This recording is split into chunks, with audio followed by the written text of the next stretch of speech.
ਮਨ ਮਾਇਆ ਮੈਂ ਰਮ ਰਹਿਓ, ਨਿਕਸਤ ਨਾਹਿਨ ਮੀਤ। ਮਨ ਮਾਇਆ ਮੈਂ ਰਮ ਰਿਓ, ਜਿਹੜਾ ਇਹ ਮਨ ਹੈ ਮਾਇਆ ਦੇ ਵਿੱਚ ਇੰਨਾ ਰਮਿਆ ਹੋਇਆ, ਇੰਨਾ ਫਸਿਆ ਹੋਇਆ, ਇੰਨਾ ਮਸਤ ਹੋਇਆ ਹੈ ਅਤੇ ਇਹਦੇ ਵਿੱਚੋਂ ਨਿਕਲਦਾ ਹੀ ਨਹੀਂ, ਨਿਕਲਣਾ ਵੀ ਨਹੀਂ ਚਾਹੁੰਦਾ। ਕਦੇ ਬੇਨਤੀ ਵੀ ਨਹੀਂ ਕਰਦਾ ਗੁਰੂ ਅੱਗੇ ਪਰਮਾਤਮਾ ਅੱਗੇ, ਹੇ ਪ੍ਰਭੂ ਮੈਨੂੰ ਕੱਢ ਲੈ, ਯਤਨ ਬਹੁਤ ਮੈਂ ਕਰ ਰਿਓ, ਮਿਟਿਓ ਨਾ ਮਨ ਕੋ ਮਾਉਨਾ, ਦੁਰਮਤ ਸਿਓ ਨਾਨਕ ਪਦਿਓ ਰਾਖ ਲਿਓ ਭਗਵਾਨੇ। ਕਦੇ ਬੇਨਤੀ ਨਹੀਂ ਕਰਦਾ, ਕਦੇ ਅਰਦਾਸ ਨਹੀਂ ਕਰਦਾ। ਮਨ ਮਾਇਆ ਮੈਂ ਰਮ ਰਿਓ, ਨਿਕਸਤ ਨਾਹੀ ਨ ਮੀਤ। ਨਿਕਲਣਾ ਹੀ ਹੈ, ਨਿਕਲਣਾ ਹੀ ਨਹੀਂ ਚਾਹੁੰਦਾ, ਇਹ ਤੋਂ ਨਿਕਲ ਨਹੀਂ ਹੋ ਰਿਹਾ ਗੁਰੂ ਦੀ ਕਿਰਪਾ ਤੋਂ ਬਿਨਾਂ। ਨਾਨਕ ਮੂਰਤ ਚਿੱਤਰ ਜਿਉ, ਛਾੜਿਤ ਨਾਹਿਨ ਭੀਤ। ਭੀਤ ਕਹਿੰਦੇ ਹਨ ਕੰਧ ਨੂੰ, ਜਿਵੇਂ ਕੰਧ ਦੇ ਉੱਤੇ ਚਿੱਤਰ ਬਣਾਇਆ ਹੁੰਦਾ ਹੈ, ਜਿਹੜਾ ਉਹ ਕੰਧ ਦੇ ਉੱਤੇ ਜਿਹੜਾ ਉਸ ਨੂੰ ਛੱਡਦਾ ਨਹੀਂ ਹੈ, ਉਹ ਚਿੱਤਰ ਅਲੱਗ ਨਹੀਂ ਹੋ ਸਕਦਾ ਹੈ, ਉਹਦੇ ਨਾਲ ਇਸ ਤਰ੍ਹਾਂ ਜਿਹੜਾ ਹੈ ਜੁੜਿਆ ਹੋਇਆ ਹੈ। ਇਸ ਤਰ੍ਹਾਂ ਜਿਹੜਾ ਸਾਡਾ ਮਨ ਹੈ, ਮਨ ਮਾਇਆ ਦੇ ਵਿੱਚ ਰਮਿਆ ਹੋਇਆ ਹੈ। ਨਾਨਕ ਮੂਰਤ ਚਿੱਤਰ ਜੋ ਛਾੜਤ ਨਾਹਿਨ ਭੀਤ, ਜਿਵੇਂ ਉਹ ਕੰਧ ਨੂੰ ਨਹੀਂ ਛੱਡਦਾ, ਉਹਦੇ ਨਾਲ ਜੁੜਿਆ, ਇਸ ਤਰ੍ਹਾਂ ਸਾਡਾ ਮਨ ਮਾਇਆ ਦੇ ਵਿੱਚ ਇਸ ਤਰ੍ਹਾਂ ਜੁੜਿਆ ਹੋਇਆ ਹੈ। ਨਰ ਚਾਹਤ ਕਛ ਔਰ ਕੀ ਔਰ ਭਈ। ਗੁਰਦੇਵ ਫਰਮਾਉਂਦੇ ਹਨ, ਹੇ ਭਾਈ, ਇਨਸਾਨ ਦੀ ਹਾਲਤ ਕੀ ਹੁੰਦੀ ਹੈ? ਨਰ ਚਾਹਤ ਕਛ ਔਰ ਹੈ ਕੀ ਔਰ ਹੈ ਭਾਈ। ਇਹ ਬੰਦਾ ਕੁਛ ਹੋਰ ਸੋਚਦਾ, ਚਾਹੁੰਦਾ ਕੁਛ ਹੋਰ ਹੈ ਅਤੇ ਹੋ ਕੁਛ ਹੋਰ ਹੀ ਜਾਂਦਾ ਹੈ। ਇਹਦੇ ਭਵਿੱਖ ਦੇ ਵਿੱਚ, ਜ਼ਿੰਦਗੀ ਦੇ ਵਿੱਚ ਕੀ ਲਿਖਿਆ ਹੋਇਆ ਹੈ, ਅਤੇ ਇਹ ਤਾਂ ਹੋਰ ਜਿਉਣਾ ਚਾਹੁੰਦਾ, ਹੋਰ ਜਿਉਣਾ ਚਾਹੁੰਦਾ, ਹੋਰ ਆਸਾਂ, ਇਹ ਤੋਂ ਬਾਅਦ ਐਂ ਕਰਾਂਗੇ, ਇਹ ਤੋਂ ਬਾਅਦ ਤਾਂ ਕਰਾਂਗੇ, ਫਿਰ ਐਂ ਬਿਜ਼ਨਸ ਵਧਾਵਾਂਗੇ, ਫਿਰ ਹੋਰ ਕਰਾਂਗੇ। ਪਰਮਾਤਮਾ ਦੀ ਭਗਤੀ ਨਹੀਂ ਕਰਦਾ। ਨਰ ਚਾਹਤ ਕਛ ਔਰ ਹੈ ਕੀ ਔਰ ਹੈ ਭਾਈ, ਹੋਰ ਤੇ ਹੋਰ ਹੀ ਹੋ ਜਾਂਦਾ ਹੈ। ਛਿਨ ਲੱਗਦੇ ਨੇ, ਮਿੰਟ ਲੱਗਦੇ ਨੇ, ਦਰਿਆਵਾ ਕੰਨਾ ਵਗਲਾ ਬੈਠਾ ਕੇਲ ਕਰੇ, ਕੇਲ ਕਰਨ ਦੇ ਹੰਝ ਨੂੰ ਅਚਿੰਤੇ ਬਾਜ ਪਏ ਤਿਸ ਰੱਬ ਦੇ ਕੇਲਾਂ ਵਿਸਰੀਆਂ, ਜੋ ਮਨ ਚਿੱਤ ਨਾ ਚੇਤੇ ਸਨ ਸੋ ਗਾਲੀ ਰੱਬ ਕੀਆ। ਸੋ ਇਸ ਤਰ੍ਹਾਂ ਦੀ ਹਾਲਤ ਹੋ ਜਾਂਦੀ ਹੈ। ਮਨ ਕੀ ਮਨ ਹੀ ਮਾਹੇ ਰਹੀ, ਨਾ ਹਰ ਭਜ ਨਾ ਤੀਰ ਸੇਵੇ, ਚੋਟੀ ਕਾਲ ਗਈ। ਫਿਰ ਸੋਚਣ ਲੱਗ ਜਾਂਦਾ, ਫਿਰ ਸਾਰੇ ਸੋਚਦੇ ਨੇ ਬਈ ਸਕੀਮਾਂ ਤਾਂ ਕੋਈ ਹੋਰ ਬਣਾਈਆਂ ਸੀ, ਉਹ ਕੁਛ ਹੋਰ ਗਿਆ। ਸੋ ਇਸ ਤਰ੍ਹਾਂ ਵਾਪਰਦਾ ਹਰ ਇੱਕ ਇਨਸਾਨ ਦੇ ਨਾਲ। ਨਰ ਚਾਹਤ ਕਛ ਔਰ ਹੈ ਕੀ ਔਰ ਹੈ ਪਈ, ਅਤੇ ਹੋਰ ਹੋ ਕੁਛ ਹੋਰ ਹੀ ਜਾਂਦਾ। ਚਿਤਵਤ ਰਹਿਓ ਠਗਾਉਰ, ਨਾਨਕ ਫਾਸੀ ਗਾਲੇ ਪਰੀ। ਮਨ ਦੇ ਵਿੱਚ ਤਾਂ ਠੱਗੀਆਂ ਠੋਰੀਆਂ ਚਿਤਵਦਾ ਰਿਹਾ, ਮਨ ਦੇ ਵਿੱਚ ਠੱਗੀਆਂ, ਵੀ ਫਲਾਣਾ ਇਸ ਤਰ੍ਹਾਂ ਕਰਾਂਗੇ, ਉਹ ਐਂ ਕਰਾਂਗੇ, ਪਰੰਤੂ ਇਹਨੂੰ ਇਹ ਨਹੀਂ ਪਤਾ ਮੇਰੇ ਗਲ ਵਿੱਚ ਫਾਸੀ ਪੈ ਜਾਣੀ ਹੈ। ਉਲਟਾ ਜਿਹੜੀ ਹੈ ਜਮਾਂ ਦੀ ਫਾਸੀ, ਮੌਤ ਦੀ ਫਾਸੀ ਮੇਰੇ ਗਲ ਵਿੱਚ ਪੈ ਜਾਣੀ ਹੈ। ਸੋ ਇਸ ਤਰ੍ਹਾਂ ਦੀ ਹਾਲਤ ਜਿਹੜੀ ਹੁੰਦੀ ਹੈ, ਕਈ ਵਾਰੀ ਬੰਦਾ ਦੂਸਰਿਆਂ ਨੂੰ ਮਾਰ ਦਿੰਦਾ, ਕੋਈ ਇਹੋ ਜਿਹਾ ਗੁਨਾਹ ਕਰ ਦਿੰਦਾ, ਉਹਨੂੰ ਇਹ ਨਹੀਂ ਸੀ ਪਤਾ ਵੀ ਮੇਰੇ ਨਾਲ ਜੇ ਮੈਂ ਇਹ ਗੁਨਾਹ ਕਰਾਂਗਾ, ਮੈਂ ਇਹ ਪਾਪ ਕਰਾਂਗੇ, ਮੇਰੀ ਇਹੀ ਜਿਹੀ ਹਾਲਤ ਹੋ ਜਾਏਗੀ। ਇਹੋ ਜਿਹੀਆਂ ਘਟਨਾਵਾਂ ਵਾਪਰਦੀਆਂ ਹਨ। ਮਨ ਵਿੱਚ ਸੋਚ ਕੇ ਸਕੀਮਾਂ ਬਣਾ ਕੇ ਦੂਸਰਿਆਂ ਦੇ ਕਤਲ ਕਰ ਦਿੰਦੇ ਨੇ, ਡਾਕੇ ਮਾਰ ਲੈਂਦੇ ਨੇ, ਠੱਗ ਲੈਂਦੇ ਨੇ। ਵੀ ਇਸ ਤਰ੍ਹਾਂ ਸਕੀਮਾਂ ਬਣਾ ਕੇ ਮਨ ਦੇ ਵਿੱਚ ਦੂਸਰਿਆਂ ਦੇ ਨਾਲ ਵੀ ਐਂ ਠੱਗਾਂਗੇ, ਐਂ ਕਰਾਂਗੇ, ਸਕੀਮ ਮਨ ਵਿੱਚ ਬਣਾਈ ਜਾਂਦਾ ਆਪੇ। ਇਹ ਨਹੀਂ ਪਤਾ ਵੀ ਇਸ ਤਰ੍ਹਾਂ ਹੋਣਾ ਨਹੀਂ, ਹੋ ਕੁਛ ਹੋਰ ਹੀ ਜਾਣਾ। ਕਿੰਨੀਆਂ ਘਟਨਾਵਾਂ ਵਾਪਰਦੀਆਂ ਨੇ, ਵਿਸਥਾਰ ਵਿੱਚ ਨਹੀਂ ਆਪਾਂ ਜਾ ਸਕਦੇ। ਸੋ ਇਸ ਤਰ੍ਹਾਂ ਦੀ ਹਾਲਾਤ ਇਨਸਾਨ ਦੇ ਨਾਲ ਹੁੰਦੀ ਹੈ। ਬੁਰਾ ਨਹੀਂ ਚਿਤਵਣਾ ਚਾਹੀਦਾ, ਬੁਰੀਆਂ ਸਕੀਮਾਂ ਨਹੀਂ ਬਣਾਉਣੀਆਂ ਚਾਹੀਦੀਆਂ। ਗੁਰੂ ਜੀ ਕਹਿੰਦੇ ਨੇ, ਨਰ ਚਾਹਤ ਕਛ ਔਰ ਹੈ ਕੀ ਔਰ ਹੈ ਪਈ, ਚਿਤਵ ਤਰਹਿਓ ਠਗੌਰ, ਨਾਨਕ ਫਾਸੀ ਗਲ ਭਰੀ। ਐ ਠੱਗੀਆਂ ਠੋਰੀਆਂ ਚਿਤਵ ਦਿੰਦੇ, ਮਨ ਜਿਹੜਾ ਹੈਗਾ ਗਲਾਂ ਦੇ ਵਿੱਚ ਫਾਸੀਆਂ ਪੈ ਜਾਂਦੀਆਂ ਹਨ। ਜਤਨ ਬਹੁਤ ਸੁਖ ਕੇ ਕੀਏ, ਦੁੱਖ ਕੋ ਕੀਓ ਨਾ ਕੋਏ। ਜਿੰਨੇ ਵੀ ਯਤਨ ਕਰਦਾ ਇਨਸਾਨ, ਬੰਦਾ ਸਭ ਸੁੱਖ ਵਾਸਤੇ ਕਰਦਾ ਹੈ। ਸੁੱਖ ਸਰੀਰਕ ਸੁੱਖ, ਮਨ ਦੇ ਸੁੱਖ, ਬਸ ਸੁੱਖੇ ਸੁੱਖ। ਆਹ ਬਣਾ ਲਾਂ ਫਿਰ ਸੁੱਖ, ਆਹ ਬਣਾ ਫਿਰ ਆਹ ਕੁਛ ਹੋ ਜਾਵੇ ਫਿਰ ਸੁੱਖ, ਆਹ ਬਣਾ ਲਾਂ ਫਿਰ ਸੁੱਖ, ਐਂ ਸੋਚੀ ਜਾਂਦਾ। ਸੁੱਖ ਨਹੀਂ ਪਰ ਮਿਲਦਾ। ਅਤੇ ਗੁਰੂ ਵਾਸਤੇ, ਭਗਤੀ ਵਾਸਤੇ ਭੋਰਾ ਜਿੰਨਾ ਵੀ ਦੁੱਖ ਨਹੀਂ ਕੱਢ ਸਕਦਾ। ਭੁੱਖ ਪਿਆਸ ਨਹੀਂ ਕੱਢਦਾ, ਮਾੜੀ ਜਿਹੀ ਤਕਲੀਫ ਨਹੀਂ ਕੱਢਦਾ ਹੈ। ਉੱਠਣਾ ਨਹੀਂ ਚਾਹੁੰਦਾ, ਇਸ਼ਨਾਨ ਵੀ ਬਹੁਤ ਔਖਾ ਕਰਨਾ, ਰਹਿਤ ਬਹਿਤ ਰੱਖਣੀ ਵੀ ਔਖੀ ਹੈ, ਭਜਨ ਪਾਠ ਕਰਨਾ ਔਖਾ ਹੈ, ਸੇਵਾ ਦੇ ਵਿੱਚ ਗਰਮੀ ਸਰਦੀ ਸਹਿਣ ਕਰਨੀ ਔਖੀ। ਨਹੀਂ, ਦੁੱਖ ਨਹੀਂ ਥੋੜ੍ਹਾ ਜਿਹਾ ਵੀ ਸਹਿਣ ਕਰਦਾ ਪਰਮਾਤਮਾ ਵਾਸਤੇ। ਸੁੱਖ ਵਾਸਤੇ ਯਤਨ ਕੀਤੇ, ਦੁੱਖ ਵਾਸਤੇ ਤਾਂ ਕੋਈ ਯਤਨ ਨਹੀਂ ਕਰਦਾ। ਪਰੰਤੂ ਦੁਨੀਆ ਵਿੱਚ ਕਿਹੜਾ ਜਿਹਨੇ ਦੁੱਖ ਨਾ ਪਾਏ ਹੋਣ। ਚਾਹੁੰਦਾ ਤਾਂ ਹਰ ਇੱਕ ਸੁੱਖ ਹੀ ਹੈ, ਪਰੰਤੂ ਸੁੱਖ ਨਹੀਂ ਮਿਲਦਾ। ਦੋਏ ਤਰ੍ਹਾਂ ਦੇ ਕਰਮ ਭੁਗਤਣੇ ਹੁੰਦੇ ਨੇ। ਕੋਈ ਥੋੜ੍ਹਾ ਸੁੱਖ ਤਾਂ ਕੁਛ % ਹੀ ਮਿਲਦਾ 100 ਦੇ ਵਿੱਚੋਂ, ਬਾਕੀ ਤਾਂ ਸਾਰਾ ਦੁੱਖ ਹੀ ਮਿਲਦਾ। ਉਸ ਬਸ ਥੋੜ੍ਹੇ ਜਿਹੇ ਸੁੱਖ ਪਿੱਛੇ ਬੰਦਾ ਲੱਗਿਆ ਰਹਿੰਦਾ ਦਿਨ ਰਾਤ, ਅਤੇ ਬਸ ਆਸ ਦੇ ਵਿੱਚ ਲੱਗਿਆ ਰਹਿੰਦਾ। ਬਸ ਫਿਰ ਹੁਣ ਐਂ ਕਰਾਂਗੇ, ਬਸ ਹੁਣ ਬਾਅਦ ਵਿੱਚ ਐਂ ਹੋ ਜਾਣਾ, ਸਾਰਾ ਠੀਕ ਕਰਕੇ ਐਂ ਕਰਨਾ। ਦੁੱਖ ਵਾਸਤੇ ਨਹੀਂ ਕੁਛ ਕੀਤਾ। ਦੁੱਖ ਫਿਰ ਆਪਣੇ ਆਪੇ ਕਰਮਾਂ ਦੇ ਮੁਤਾਬਕ ਆਉਂਦੇ ਨੇ। ਜੇ ਪਰਮਾਤਮਾ ਵਾਸਤੇ ਭਾਈ ਗੁਰੂ ਵਾਸਤੇ ਥੋੜ੍ਹਾ ਬਹੁਤਾ ਦੁੱਖ ਕੱਟ ਲਈਏ, ਤਕਲੀਫ ਕੱਟ ਲਈਏ, ਭਲਾ ਹੋਵੇਗਾ। ਸੋ ਇਨਸਾਨ ਦੀ ਸੋਚਣੀ ਤਾਂ ਇਹ ਹੁੰਦੀ ਹੈ, ਸੁੱਖ ਵਾਸਤੇ ਯਤਨ ਕਰਦਾ, ਦੁੱਖ ਨਹੀਂ ਮੰਗਦਾ। ਕਹੋ ਨਾਨਕ ਸੁਨ ਰੇ ਮਨਾ, ਹਰ ਭਾਵੈ ਸੋ ਹੋਏ। ਬਾਣੀ ਦੱਸਦੀ ਹੈ, ਇੱਕ ਨਾ ਦੁਖ ਭੂਖ ਸਦ ਮਾਰ, ਇਹ ਪੇ ਦਾਤ ਤੇਰੀ ਦਾਤਾਰ। ਦੁੱਖ ਦਾਰੂ ਸੁੱਖ ਰੋਗ ਪਿਆ। ਦੁੱਖ ਦਾਰੂ ਬਣ ਜਾਂਦੇ ਨੇ, ਸੁੱਖ ਰੋਗ ਬਣ ਜਾਂਦੇ ਨੇ। ਸੋ ਸੁੱਖ ਵਾਸਤੇ ਇਹ ਯਤਨ ਕਰਦਾ, ਦੁੱਖ ਵਾਸਤੇ ਨਹੀਂ ਕਰਦਾ। ਪਰੰਤੂ ਦੁੱਖ ਫੇਰ ਵੀ ਆਉਂਦੇ ਨੇ, ਨਾ ਭਜਨ ਕੀਤਾ ਫਿਰ ਦੁੱਖਾਂ ਦੇ ਪਹਾੜ ਆ ਜਾਂਦੇ ਨੇ। ਕਹੋ ਨਾਨਕ ਸੁਨ ਰੇ ਮਨਾ, ਹਰ ਭਾਵੈ ਸੋ ਹੋਏ। ਪਰੰਤੂ ਹੁੰਦਾ ਉਹੀ ਹੈ ਜੋ ਹਰੀ ਨੂੰ ਭਾਵੇ, ਜੋ ਕਰਮਾਂ 'ਚ ਲਿਖਿਆ ਹੈ। ਜੇ ਹੁਣ ਦੁੱਖ ਹੀ ਲਿਖਿਆ ਫਿਰ ਦੁੱਖ ਹੀ ਮਿਲਣਾ ਹੈ। ਅਤੇ ਇਸ ਕਰਕੇ ਦੁੱਖ ਸੁੱਖ ਦੇ ਵਿੱਚ ਸਮਾਨ ਰਹੋ। ਗੁਰੂ ਮਹਾਰਾਜ ਉਪਦੇਸ਼ ਦਿੰਦੇ ਨੇ, ਬਈ ਭਾਣੇ ਵਿੱਚ ਰਹੋ ਪਰਮੇਸ਼ਰ ਦੇ। ਜਗਤ ਭਿਖਾਰੀ ਫਿਰਤ ਹੈ, ਸਭ ਕੋ ਦਾਤਾ ਰਾਮ। ਇਹ ਸਾਰਾ ਜਿੰਨਾ ਸੰਸਾਰ ਹੈ, ਜਗਤ ਹੈ, ਭਿਖਾਰੀ ਦੀ ਨਿਆਈ ਮੰਗਦਾ ਹੀ ਫਿਰਦਾ ਹੈ। ਭਿਖਾਰੀ ਹੋਇਆ, ਦਾਤਾ ਕੌਣ ਹੈ? ਪਰਮਾਤਮਾ ਹੈ। ਜਗਤ ਭਿਖਾਰੀ ਫਿਰਦਾ, ਅਸੀਂ ਜਗਤ ਦੇ ਪਿੱਛੇ ਭਿਖਾਰੀਆਂ ਦੇ ਪਿੱਛੇ ਫਿਰਦੇ ਹਾਂ, ਦਾਤੇ ਨੂੰ ਛੱਡ ਕੇ। ਭਾਈ ਪਰਮਾਤਮਾ ਗੁਰੂ ਦਾਤਾ, ਦਾਤੇ ਦੇ ਪਿੱਛੇ ਲੱਗੋ, ਭਿਖਾਰੀਆਂ ਦੇ ਪਿੱਛੇ ਕਿਉਂ ਲੱਗਦੇ ਹੋ? ਗੁਰ ਦਾਤਾ ਗੁਰ ਹੋਵੈ ਕਰ, ਦੱਦਾ ਦਾਤਾ ਏਕ ਹੈ, ਸਭ ਕੋ ਦੇਵਨਹਾਰ। ਸੋ ਅਸੀਂ ਭਿਖਾਰੀਆਂ ਦੇ ਪਿੱਛੇ ਫਿਰਦੇ ਹਾਂ, ਭਿਖਾਰੀਆਂ ਤੋਂ ਮੰਗਦੇ ਹਾਂ। ਦਾਤਾ ਪਰਮਾਤਮਾ, ਜਗਤ ਭਿਖਾਰੀ ਫਿਰਦਾ, ਸਭ ਕੋ ਦਾਤਾ ਰਾਮ।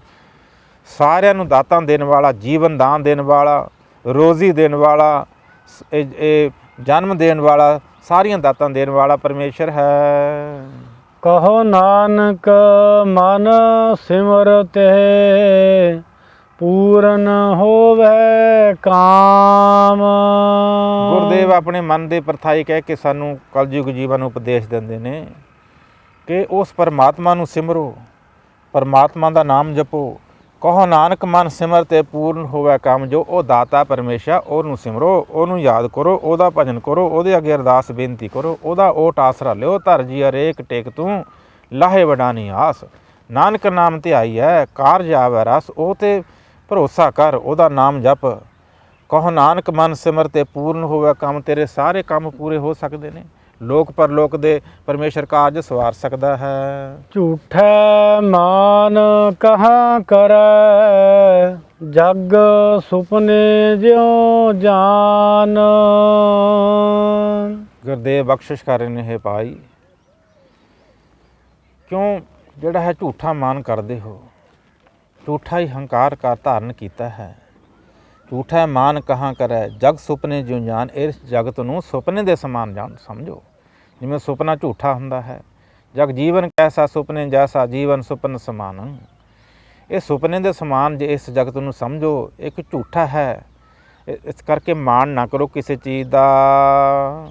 ਇਨ ਮੈਂ ਕਛ ਤੇਰੋ ਨਹੀਂ, ਨਾਨਕ ਕਹਿਓ ਬਖਾਨ। ਗੁਰੂ ਜੀ ਇਹ ਬਖਸ਼ਿਸ਼ ਕਰਦੇ ਨੇ, ਉਪਦੇਸ਼ ਦੇ ਰਹੇ ਨੇ, 9ਵੇਂ ਗੁਰੂ ਨਾਨਕ, ਕਿ ਇਹਦੇ ਵਿੱਚ ਤੇਰਾ ਕੁਛ ਨਹੀਂ ਹੈ। ਜਗਤ ਦੇ ਵਿੱਚ ਨਾ ਤੂੰ ਕੁਛ ਲੈ ਕੇ ਆਇਆ ਹੈ, ਨਾ ਤੂੰ ਕੁਛ ਲੈ ਕੇ ਜਾਏਗਾ। ਤੂੰ ਸਰੀਰ ਤੈਨੂੰ ਦਿੱਤਾ ਹੈ, ਉਹ ਵੀ ਇੱਥੇ ਛੱਡ ਕੇ ਜਾਣਾ ਹੈ। ਤਨ ਧਨ ਜ਼ਮੀਨਾਂ ਜਾਇਦਾਦਾਂ, ਮਿੱਤਰ ਦੋਸਤ, ਮਾਤਾ ਪਿਤਾ ਭੈਣ ਭਰਾ ਸਭ ਛੱਡ ਕੇ ਜਾਣੇ ਹਨ। ਸੋ ਇਸ ਕਰਕੇ ਪਰਮਾਤਮਾ ਦਾ ਸਿਮਰਨ ਕਰੋ। ਜੇ ਇਹ ਗਿਆਨ ਧਾਰਨ ਕਰੇ ਤਾਂ ਹੀ ਪਰਮਾਤਮਾ ਦਾ ਭਜਨ ਹੋ ਸਕਦਾ। ਗੁਰੂ ਮਹਾਰਾਜ ਜੀ ਸਾਨੂੰ ਮਾਇਆ ਦੇ ਜਿਹੜੇ ਹਨ ਚੁੰਗਲ ਦੇ ਵਿੱਚੋਂ ਕੱਢ ਰਹੇ ਨੇ, ਅਤੇ ਝੂਠ ਦੇ ਵਿੱਚੋਂ ਕੱਢ ਕੇ ਸੱਚ ਵਿੱਚ ਜਿਹੜਾ ਹੈ ਲਿਆ ਰਹੇ ਨੇ, ਅਤੇ ਇੱਕ ਸੱਚ ਦਾ ਸ਼ੀਸ਼ਾ ਦਿਖਾ ਰਹੇ ਨੇ ਗੁਰੂ ਮਹਾਰਾਜ ਜੀ।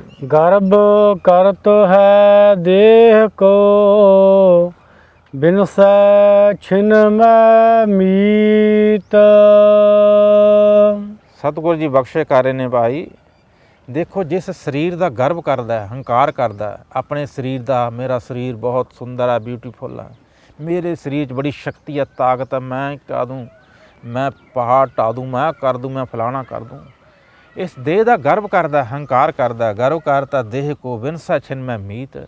ਬੁਢਾਪੇ 'ਚ ਕਹੀ ਜਿਹੀ ਹਾਲਤ ਹੋ ਜਾਂਦੀ ਹੈ, ਝੁਰੜੀਆਂ ਪੈ ਜਾਂਦੀਆਂ ਨੇ, ਸੁੰਦਰਤਾ ਕਿਤੇ ਚਲੀ ਜਾਂਦੀ ਹੈ, ਸਰੀਰ ਸੋਟੀ ਦੇ ਸਹਾਰੇ ਹੋ ਜਾਂਦਾ ਹੈ, ਅਤੇ ਇਸ ਤਰ੍ਹਾਂ ਦੀ ਹਾਲਤ ਤਾਂ ਬੁਢਾਪੇ 'ਚ ਹੋ ਜਾਂਦੀ ਹੈ। ਤੇ ਛਿੰਨ ਦੇ ਵਿੱਚ ਇਹ ਸਰੀਰ ਬਿਨਸ ਜਾਂਦਾ। ਬੜੀ ਜਵਾਨੀਆਂ ਦੇ ਵਿੱਚ ਹੀ ਬੜੇ ਬਣਾਈਆਂ ਹੁੰਦੀਆਂ ਨੇ ਸਕੀਮਾਂ, ਪਤਾ ਹੀ ਨਹੀਂ ਲੱਗਦਾ ਕਦੋਂ ਮੌਤ ਆ ਜਾਂਦੀ ਹੈ। ਬੜੇ ਪਰਮਾਤਮਾ ਨੂੰ ਭੁੱਲਿਆ ਹੁੰਦਾ ਇਨਸਾਨ ਭਾਈ। ਸੋ ਇਸ ਤਰ੍ਹਾਂ ਦੀ ਹਾਲਤ ਹੁੰਦੀ ਹੈ। ਬਹੁਤ ਜਵਾਨੀ ਵਿੱਚ ਮੌਤਾਂ ਹੁੰਦੀਆਂ ਨੇ, ਬਚਪਨ 'ਚ ਮੌਤਾਂ ਹੁੰਦੀਆਂ। ਜ਼ਰੂਰੀ ਨਹੀਂ ਹੈ ਕਿ ਬੁੱਢਾ ਹੋ ਕੇ ਮਰਨਾ ਹੈ। ਸੋ ਜਿਸ ਦੇਹ ਦਾ ਮਾਣ ਕਰਦਾ ਹੈ, ਗਰਵ ਕਰਦਾ ਹੈ, ਇੱਕ ਛਿੰਨ ਦੇ ਵਿੱਚ ਇਸ ਨੇ ਬਿਨਸ ਜਾਣਾ ਹੈ। ਫਿਰ ਉਹੀ ਹੈ, ਉਸ ਨੂੰ ਕੋਈ ਜਿਹੜਾ ਹੈ ਹੱਥ ਵੀ ਲਾ ਕੇ ਨਹੀਂ ਰਾਜੀ ਹੁੰਦਾ। ਉਹੀ ਸਰੀਰ ਹੁੰਦਾ ਹੈ, ਉਸ ਨੂੰ ਜਿਹੜਾ ਹੈ ਵੱਡੇ ਵੱਡੇ ਆਪਣੇ ਆਪ ਨੂੰ ਕਹਾਉਣ ਵਾਲੇ, ਦੁਨੀਆ ਦੇ ਬੜੇ ਸੁੰਦਰ ਕਹਾਉਣ ਵਾਲੇ, ਦੁਨੀਆ ਦੇ ਵਿੱਚ ਉਹਨਾਂ ਦੀ ਹਾਲਤ ਕੀ ਹੁੰਦੀ ਹੈ ਭਾਈ, ਸਰੀਰਾਂ ਦੀ ਕੀ ਹਾਲਤ ਹੁੰਦੀ ਹੈ। ਅਤੇ ਤੂੰ ਕਾਇਆ ਮੈਂ ਰੁਲਦੀ ਦੇਖੀ ਜੂੰ ਧਰ ਉੱਪਰ ਸ਼ਾਰੋ। ਇਹ ਕਾਇਆ ਕਿ ਮੈਂ ਤੈਨੂੰ ਦੇਖਿਆ ਜਿਵੇਂ ਧਰਤੀ ਦੇ ਉੱਤੇ ਧੂੜ, ਇਸ ਤਰ੍ਹਾਂ ਦੀ ਹਾਲਤ ਜਿਵੇਂ ਹੁਣ ਕਰੋਨਾ ਦੇ ਵਿੱਚ ਹਾਲਤ ਹੋ ਰਹੀ ਹੈ। ਕੋਈ ਚਾਰ ਕੰਧੇ ਨਹੀਂ ਮਿਲ ਰਹੇ, ਉਹ ਵੀ 4-4 5-5 ਹਜ਼ਾਰ। ਕਈ ਜਿਹੜਾ ਆਪਣਾ ਸ਼ਹਿਰਾਂ ਦੀ ਹਾਲਤ ਆਉਂਦੀ ਹੈ। ਕਾਂਸ਼ੀ ਦੀ ਜਿਹੜੀ ਹੈ ਖਬਰ ਬਨਾਰਸ ਦੀ ਵੀ, ਜਿੱਥੇ ਕਿਹਾ ਜਾਂਦਾ ਹੈ ਵੀ ਭਗਵਾਨ ਸ਼ਿਵਾਂ ਦੇ ਬਚਨ ਨੇ ਵੀ ਜਿਹੜਾ ਉੱਥੇ ਮਰੇਗਾ ਉੱਥੇ ਉਹ ਮੁਕਤ ਹੋ ਜਾਵੇਗਾ। ਉੱਥੇ ਹੁਣ ਹਾਲਤ ਕੀ ਚੱਲ ਰਹੀ ਹੈ ਕਰੋਨਾ ਦੇ ਵਿੱਚ, ਜਿਹੜਾ ਹੈ ਕੋਈ ਸਾਥੀ ਨਹੀਂ ਬਣ ਰਿਹਾ। ਅਤੇ ਚਾਰ ਕੰਧੇ, ਚਾਰ ਬੰਦੇ ਮੋਢੇ ਤਾਂ ਚਾਹੀਦੇ ਨੇ ਅਰਥੀ ਲਾਉਣ ਵਾਸਤੇ, ਅਰਥੀ ਨੂੰ ਲਾਉਣ ਵਾਸਤੇ, ਕੋਈ ਸ਼ਮਸ਼ਾਨ ਘਾਟ ਤੱਕ ਲਿਜਾਣ ਵਾਸਤੇ, ਪਰੰਤੂ ਉਹ ਵੀ ਜਿਹੜਾ ਹੈ ਆਪਣਾ ਨਹੀਂ ਮਿਲ ਰਹੇ। 4-4 ਹਜ਼ਾਰ 5-5 ਹਜ਼ਾਰ ਜਾਂ 1000 ਰੁਪਇਆ ਲੈ ਲੈ ਕੇ ਜਿਹੜੇ ਹਨ ਕੰਧੇ ਮਿਲ ਰਹੇ ਨੇ ਵੀ ਚਲੋ ਉੱਥੇ ਤੱਕ ਪਹੁੰਚਾਉਣ ਵਾਸਤੇ। ਇਹ ਹਾਲਤ ਹੁੰਦੀ ਹੈ ਸਰੀਰ ਦੀ। ਸੋ ਇਸ ਕਰਕੇ ਜੇ ਪਰਮਾਤਮਾ ਦੇ ਭਜਨ ਤੋਂ ਬਿਨਾਂ ਇਸ ਦੇਹ ਦਾ ਮਾਣ ਨਹੀਂ ਕਰਨਾ ਹੈ ਅਤੇ ਇਸ ਤਰ੍ਹਾਂ ਦੇਹੀ ਨੇ ਰੁਲ ਜਾਣਾ ਹੈ। ਦੇਹੀ ਸਾੜ ਦਿੱਤੀ ਜਾਂਦੀ ਹੈ ਜਾਂ ਫਿਰ ਆਪਣਾ ਜਾਨਵਰ ਖਾ ਜਾਂਦੇ ਨੇ। ਸੋ ਇਸ ਕਰਕੇ ਗੁਰੂ ਮਹਾਰਾਜ ਕਹਿੰਦੇ ਨੇ ਭਾਈ ਇਹ ਵੀ ਮਾਣ ਨਹੀਂ ਧਾਰਨ ਕਰਨਾ, ਇਹ ਵੀ ਹੰਕਾਰ ਨਾ ਧਾਰਨ ਕਰ ਸਰੀਰ ਦਾ। ਗਰਵ ਕਰਤਾ ਦੇਹ ਕੋ ਬਿਨਸਾ ਛਿਨ ਮੈਂ ਮੀਤ। ਇਸ ਤਰ੍ਹਾਂ ਦੀ ਹਾਲਤ ਇਸ ਦੇਹ ਦੀ ਹੁੰਦੀ ਹੈ, ਇਸ ਸਰੀਰ ਦੀ ਹੁੰਦੀ ਹੈ। ਜਿਸ ਸਰੀਰ ਦੇ ਨਾਲ ਮੋਹ ਪਾਈ ਸੀ ਬੈਠੇ ਹਾਂ ਅਤੇ ਗਰਵ ਕਰਦੇ ਹਾਂ, ਹੰਕਾਰ ਕਰਦੇ ਹਾਂ। ਜੋ ਜਾਣਾ ਮੈਂ ਜੋ ਬਨਵੰਤ ਸੋ ਹੋਵੇ ਤਵਿਸ਼ਟਾ ਕਾ ਜੰਤ। ਕਈਆਂ ਨੂੰ ਆਪਣੇ ਸਰੀਰ ਦੀ ਸ਼ਕਤੀ ਤਾਕਤ ਦਾ ਹੀ ਮਾਣ ਹੁੰਦਾ ਵੀ ਮੈਂ ਕਰ ਦੂੰ, ਮੈਂ ਕਰ ਦੂੰ। ਦੂਸਰਿਆਂ ਨੂੰ ਉਂਝੇ ਨਹੀਂ ਗਿਣਦੇ, ਟਿੱਚ ਨਹੀਂ ਗਿਣਦੇ। ਗੁਰਦੇਵ ਕਹਿੰਦੇ ਨੇ ਭਾਈ ਇਹ ਸਰੀਰ ਨੂੰ ਚੰਗੇ ਪਾਸੇ ਲਗਾਓ। ਸੁਖੀ ਵਸੈ ਮਸਕੀਨੀਆਂ ਆਪ ਨਿਵਾਰ ਤਲੇ। ਵੱਡੇ ਵੱਡੇ ਹੰਕਾਰੀ ਨਾਨਕ ਗਰਵ ਗਲੇ। ਮਸਕੀਨੀਆਂ ਮੱਲ ਸੀਗਾ, ਪਹਿਲਵਾਨ ਸੀਗਾ। ਸੁਖੀ ਵਸੈ ਮਸਕੀਨੀਆਂ, ਮਾੜੇ ਮੋਟਿਆਂ ਨੂੰ ਤਾਂ ਉਹੀ ਢਾਹ ਲੈਂਦਾ ਸੀ ਉਹ, ਅਤੇ ਇੰਨਾ ਨੰਬਰ 1 ਪਹਿਲਵਾਨ ਸੀ। ਪਰੰਤੂ ਜਿਹੜਾ ਕਿਸੇ ਗਰੀਬ ਨੂੰ ਪੈਸੇ ਦੀ ਲੋੜ ਹੈ, ਪੈਸੇ ਦੀ ਲੋੜ ਹੈ, ਅਤੇ ਮਸਕੀਨੀਏ ਨੂੰ ਉਸਨੇ ਚੈਲੰਜ ਕੀਤਾ ਵੀ ਚਲੋ ਜਿਹੜਾ ਹੈ ਅੱਧੀ ਰਾਸ਼ੀ ਤਾਂ ਮਿਲੇ ਜਾਊਗੀ। ਮਸਕੀਨੀਆਂ ਜਿਹੜਾ ਹੈ ਢਾਹ ਤਾਂ ਲੈਣਾ ਹੀ। ਮਸਕੀਨੇ ਨੇ, ਇੱਕ ਮਾੜਕੂ ਜਿਹੇ ਬੰਦੇ ਨੇ ਸੋਚਿਆ ਵੀ ਜੇ ਮਸਕੀਨੀ ਦੇ ਨਾਲ ਮੈਂ ਜਿਹੜਾ ਘੁਲ ਲਵਾਂ ਨਾ, ਜਿੱਤਣਾ ਤਾਂ ਮਸਕੀਨੀਏ ਨਹੀਂ ਹੈ, ਅਤੇ ਮੈਨੂੰ ਜਿਹੜਾ ਹੈਗਾ ਵੀ ਥੋੜ੍ਹਾ ਜਿਹਾ ਪੈਸਾ ਮਿਲ ਜੂਗਾ। ਅਤੇ ਉਹਨੂੰ ਬਹੁਤ ਜ਼ਰੂਰਤ ਸੀ। ਜਦੋਂ ਮਸਕੀਨੀ ਨੂੰ ਇਸ ਚੈਲੰਜ ਦਾ ਪਤਾ ਚੱਲਿਆ ਵੀ ਮਸਕੀਨੀ ਨੂੰ ਕਿਸੇ ਨੇ ਚੈਲੰਜ ਕੀਤਾ, ਉਹ ਪੁੱਛਣ ਲੱਗਿਆ ਬਈ ਕੀ ਗੱਲ ਹੈ, ਤੂੰ ਕਿਉਂ ਆਪਣਾ ਜਿਹੜਾ ਆਪਣਾ ਤੂੰ ਮੇਰੇ ਨਾਲ ਕਿਉਂ ਘੁਲਣਾ ਚਾਹੁੰਦਾ ਹੈ? ਮੇਰੇ ਨਾਲ ਤਾਂ ਵੱਡੇ ਵੱਡੇ ਪਹਿਲਵਾਨ ਨਹੀਂ ਘੁਲ ਸਕਦੇ, ਅਤੇ ਤੂੰ ਇੱਕ ਮਾੜਕੂ ਜਿਹਾ ਬੰਦਾ, ਤੂੰ ਇਹ ਕਿਉਂ ਖਤਰਾ ਮੁੱਲ ਲੈ ਰਿਹਾ ਕਿਉਂ? ਉਹ ਕਹਿਣ ਲੱਗੇ ਮੈਨੂੰ ਬਹੁਤ ਜ਼ਰੂਰਤ ਹੈ ਅਤੇ ਇਸ ਕਰਕੇ ਮੈਂ ਤਾਂ ਇਹ ਘੁਲਣਾ ਵੀ ਮੈਨੂੰ ਥੋੜ੍ਹੀ ਜਿਹੀ ਰਾਸ਼ੀ ਤਾਂ ਮਿਲੇ ਜਾਊਗੀ, ਕੁਛ ਨਾ ਕੁਛ ਤਾਂ ਮਿਲੇ ਜਾਊਗਾ। ਮਸਕੀਨੀਆਂ ਧਨ ਜਿਹੜਾ ਹੈ ਨਿਕਲਿਆ, ਉਹਦੇ ਮਨ ਵਿੱਚ ਬੜੀ ਦਇਆ ਆਈ। ਅਤੇ ਜਦੋਂ ਲੋਕਾਂ ਦਾ ਇਕੱਠ ਹੋ ਗਿਆ, ਬੜੇ ਵੀ ਮਸਕੀਨੇ ਨੂੰ ਚੈਲੰਜ ਕੀਤਾ ਅਤੇ ਪਹਿਲਵਾਨ ਨੂੰ ਘੋਲਣ ਲੱਗੇ, ਅਤੇ ਆਪਣਾ ਥੋੜ੍ਹੇ ਦਾਅ ਪੇਚ ਆਪਣਾ ਕਰਦੇ ਕਰਦੇ ਅਤੇ ਆਪਣਾ ਜਿਹੜਾ ਹੈ ਮਸਕੀਨੀਆਂ ਨੇ ਪਹਿਲਾਂ ਹੀ ਕਹਿਤਾ ਤੂੰ ਇਸ ਤਰ੍ਹਾਂ ਜਿਹੜਾ ਹੈ ਪਲਟਾ ਮਾਰੀ ਅਤੇ ਫਿਰ ਮੈਂ ਇਸ ਤਰ੍ਹਾਂ ਆਪਣਾ ਜਿਹੜਾ ਹੈ ਢਹਿ ਜਾਵਾਂਗਾ।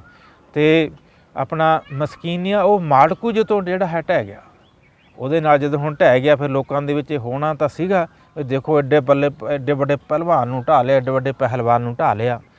ਅਤੇ ਇਹਦੇ ਵਿੱਚ ਜਿਹੜਾ ਹੈ ਕੋਈ ਢਹਿਣਾ ਤਾਂ ਚਾਹੁੰਦਾ ਨਹੀਂ, ਕੋਈ ਹਾਰ ਤਾਂ ਚਾਹੁੰਦਾ ਨਹੀਂ ਹੈ, ਅਤੇ ਪਰੰਤੂ ਮਸਕੀਨੇ ਨੇ ਹਾਰ ਮੰਨ ਲਈ। ਦੇਖੋ ਢਹਿ ਗਿਆ ਹੈ।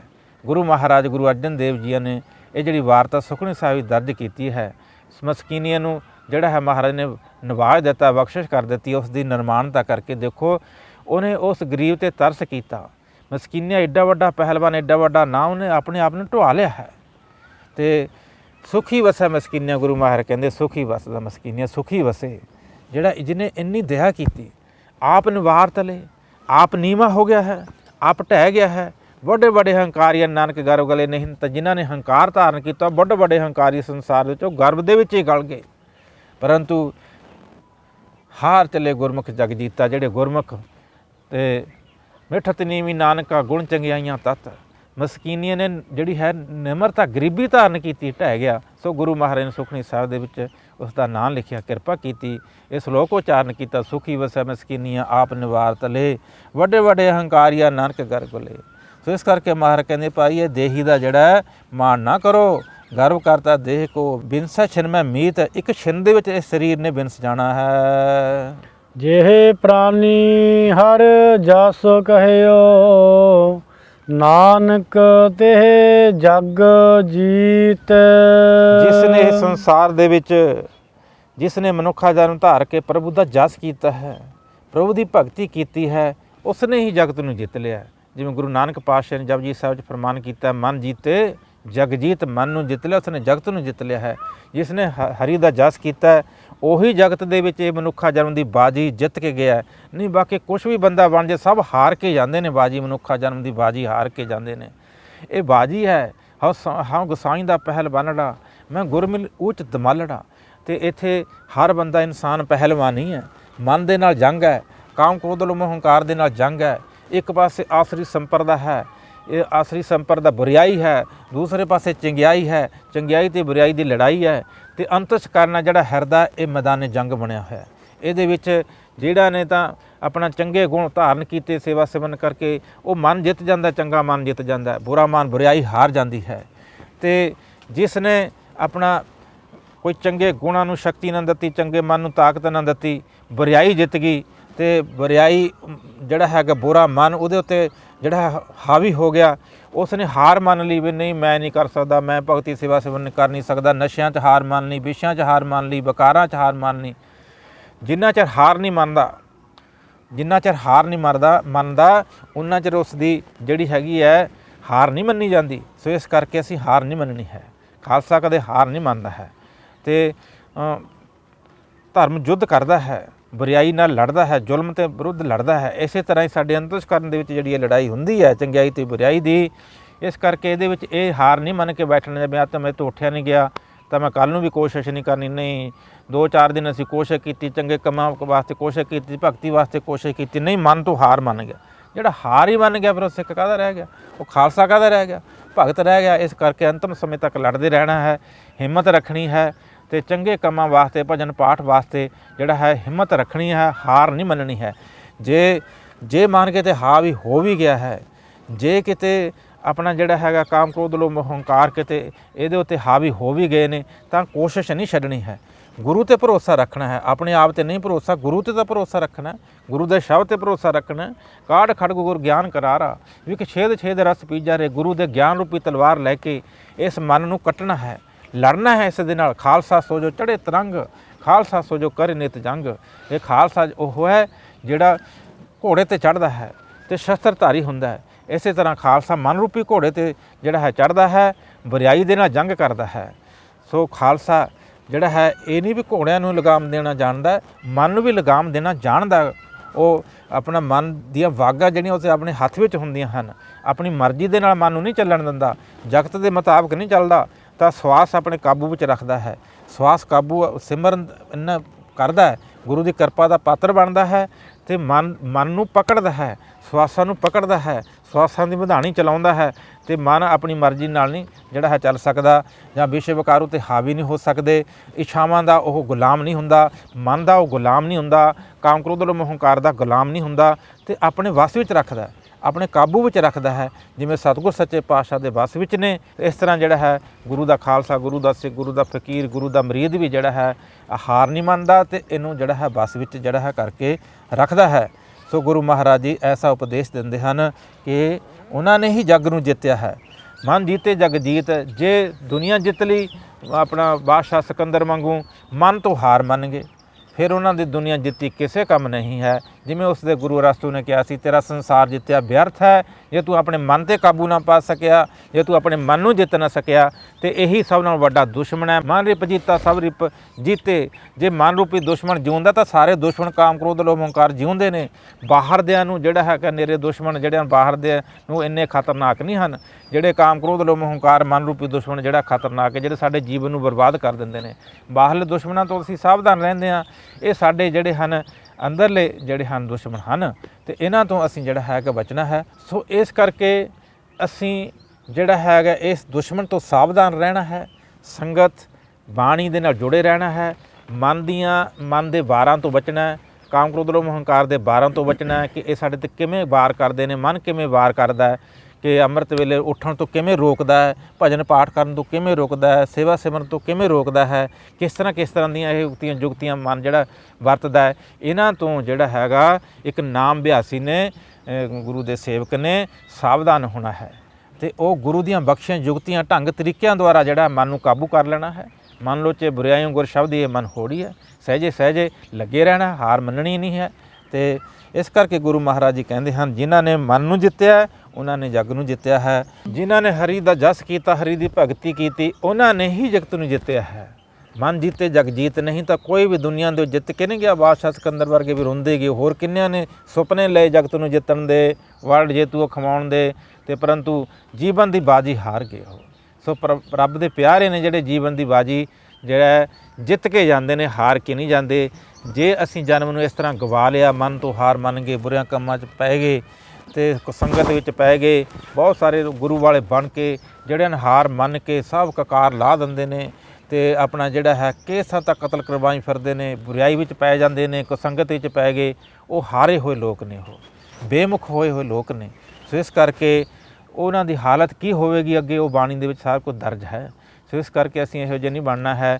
ਜਿਨ੍ਹਾਂ ਨੇ ਭਜਨ ਕੀਤਾ, ਸਿਮਰਨ ਕੀਤਾ ਹੈ, ਉਹ ਜਿਹੜਾ ਹੈ ਜਗਤ ਨੂੰ ਜਿੱਤ ਕੇ ਜਾਂਦੇ ਨੇ। ਜਿਹਨਾਂ ਜਿੱਤੇ ਹੋਏ ਦੇ ਜਿਵੇਂ ਗਲਾਂ ਦੇ ਵਿੱਚ ਹਾਰ ਪੈਂਦੇ ਨੇ, ਇਸੇ ਤਰ੍ਹਾਂ ਉਹ ਰੂਹਾਂ ਜਿਹੜੀਆਂ ਹਨ ਜਦੋਂ ਪ੍ਰਭੂ ਦੇ ਦਰਬਾਰ ਵਿੱਚ ਜਾਂਦੀਆਂ ਨੇ ਤਾਂ ਉਹਨਾਂ ਦੀ ਵਡਿਆਈ ਹੁੰਦੀ ਹੈ। ਜਿਨੀ ਨਾਮ ਤੇ ਆਇਆ ਗਏ ਸਕਤ ਘਾਲ, ਨਾਨਕ ਤੇ ਖੋਜਲੇ ਕੀਤੀ ਛੁੱਟੀ ਨਾਲ। ਰੇਰੇ ਦਰਗਾਹ ਕਹਿ ਨਾ ਕੋ ਆਓ ਬੈਠ ਆਦਰ ਸੁਭਦੇ। ਉਹਨਾਂ ਦਾ ਆਦਰ ਸਤਿਕਾਰ ਹੁੰਦਾ ਵੀ ਇਹ ਸੰਸਾਰ 'ਤੇ ਗਏ, ਇਹਨਾਂ ਨੇ ਜਿੱਤਿਆ, ਇਹਨਾਂ ਨੇ ਪਰਮਾਤਮਾ ਦੀ ਪ੍ਰਾਪਤੀ ਕੀਤੀ, ਇਹਨਾਂ ਨੇ ਜਿਹੜਾ ਹੈ ਮਨ ਤੋਂ ਹਾਰ ਨਹੀਂ ਮੰਨੀ ਜਗਤ ਦੇ ਵਿੱਚ। ਸੋ ਗੁਰੂ ਦੀ ਕਿਰਪਾ ਦੇ ਨਾਲ ਸਤਿਗੁਰ ਸੱਚੇ ਪਾਤਸ਼ਾਹ ਜੀ ਫਰਮਾਉਂਦੇ ਹਨ, ਭਾਈ ਜਿਨ੍ਹਾਂ ਪ੍ਰਾਣੀ ਧਾਰਾ ਨੇ, ਜਿਨ੍ਹਾਂ ਪ੍ਰਾਣਧਾਰੀ ਜੀਵਾਂ ਨੇ, ਇਨਸਾਨਾਂ ਨੇ ਪਰਮਾਤਮਾ ਦਾ ਜਸ ਕੀਤਾ, ਉਹਨਾਂ ਨੇ ਹੀ ਜੱਗ ਨੂੰ ਜਿੱਤਿਆ ਹੈ। ਜਿਹ ਘਟ ਸਿਮਰਨ ਰਾਮ ਕੋ, ਸੋ ਨਰ ਮੁਕਤਾ ਜਾਨ।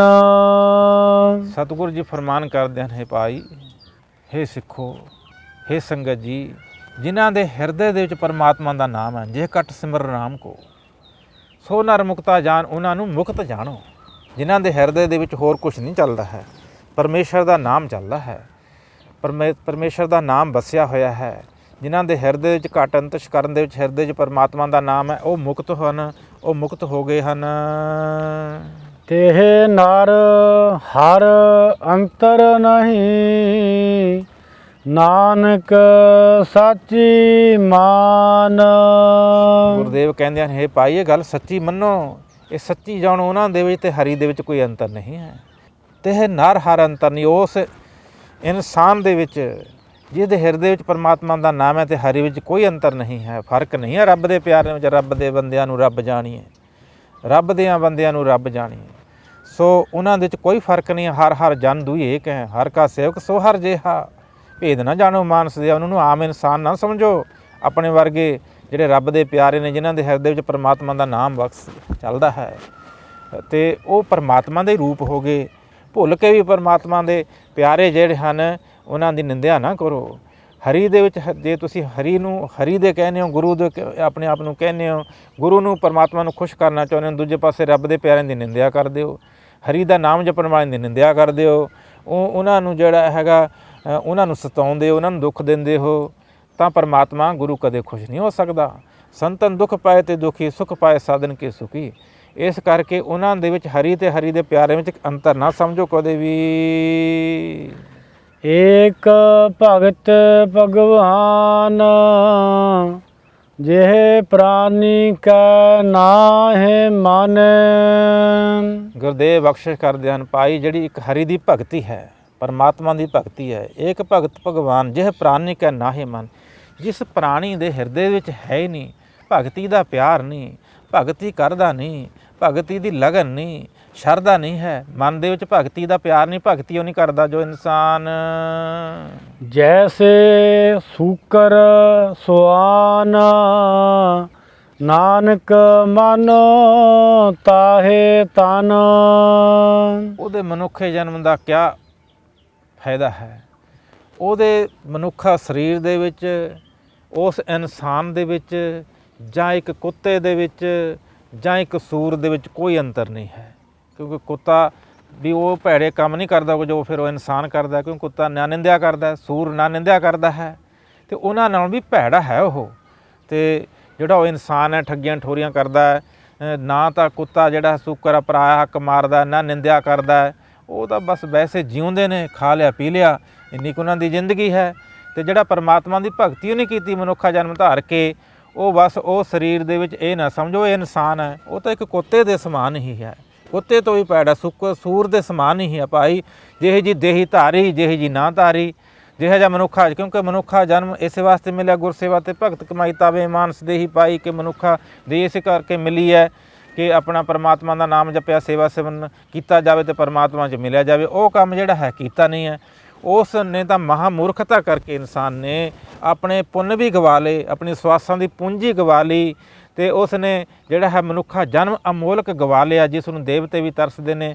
ਇਸ ਕਰਕੇ ਜਿਸ ਦੇ ਹਿਰਦੇ ਵਿੱਚ ਪਰਮਾਤਮਾ ਦੀ ਭਗਤੀ ਨਹੀਂ ਹੈ ਭਾਈ, ਸ਼ਰਧਾ ਵਿਸ਼ਵਾਸ ਨਹੀਂ ਹੈ, ਭਜਨ ਨਹੀਂ ਹੈ, ਅਤੇ ਸੂਰ ਵਿੱਚ ਕੁੱਤੇ ਵਿੱਚ ਕੋਈ ਅੰਤਰ ਨਹੀਂ, ਉਹਨਾਂ ਦੇ ਸਮਾਨ ਹੀ ਨੇ ਉਹ।